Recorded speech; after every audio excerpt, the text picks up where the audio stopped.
if she's really good and they push her right, then that's a possibility for that to be able to help if they build her right. Um, who would you want to see her train with to be able to get ready, man? I know there's a number of veterans and a lot of people really go to Natalia to be able to train. It's always good to have a good natty on the roster that can be able to bring in new talent, especially when they come from another sport. Who do you think would be really good at training her to get her up to speed? It would definitely be Natalia. I've watched a lot of videos from the new dungeon training facility, and a lot of these guys that go in and out of there are amazing. I just did a taping with a couple of guys, a couple of students from the dungeon who actually carry the Tyson kid and the Hart family name on the independents. And I've seen a lot of guys that I've actually had shows with that showcase like the videos and all these different things in terms of the training. So Natalia is a great trainer. I've always thought Natalia was a spectacular superstar in all, but she just hasn't had that opportunity to get in the ring with somebody that can keep up with her. And WWE, you know how they do, they wash you down. So if they actually let Natalia go, she would be great.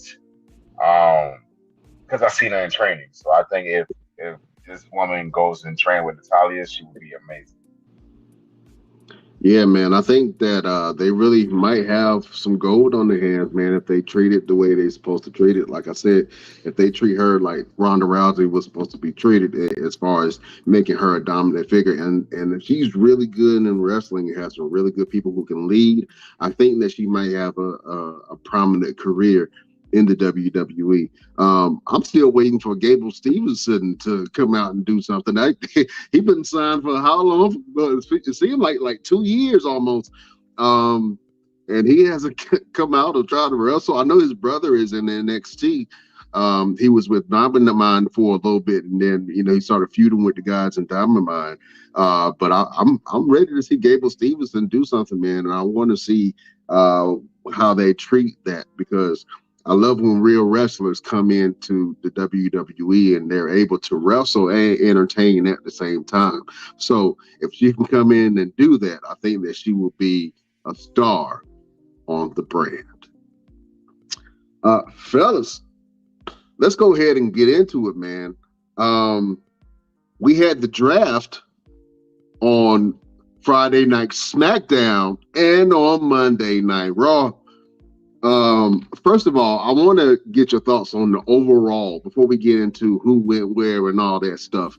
Was this draft exciting for you guys? Did you enjoy it?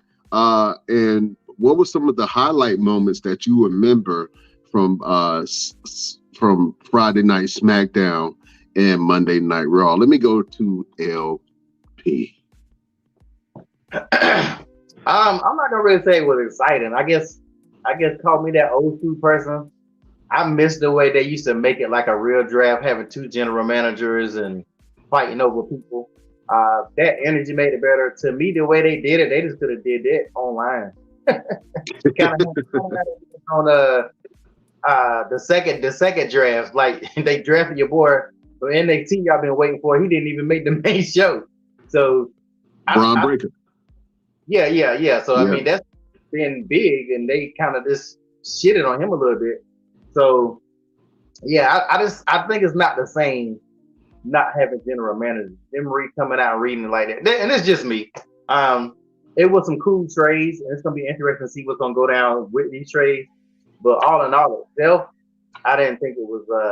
I didn't really think it was exciting. I wasn't hyped about nobody, and then they didn't stick their word about. They made all this noise about these groups can get broken up, and they sit everybody all the Together. groups. It was like apparently somebody changed their mind somewhere and said, no, we ain't doing that," whether it was Vince or whoever. But they've been talking about that hard body for since the draft was announced, and like not one group got split up. Everybody came as units. So with the exception of the bloodline, but technically the bloodline did get drafted. I guess I don't know what the hell they got going on with that storyline. But yeah, it was all right. Yeah, man. I think there was a little clause in this year's where they wanted people who were either married or in relationships to kind of stay together, and you can see that with the transfer of certain people to certain brands, and then their partners came along with them. I think they were trying to do that for morale, since Vince McMahon came back into the mix and kind of shook some things up, and then now they have this new buyer in Endeavors, and everybody is kind of trying to feel out the next couple of months and see what that actually looks like with some of the major changes that they've been having on the show. Let me go over to Mr. Everything. Mr. Everything, what did you think about this year's draft? And do you think that they made some really good choices in switching brands? I think they made some very interesting choices. I'm surprised LP didn't say that he don't even know who these people are coming from NXT.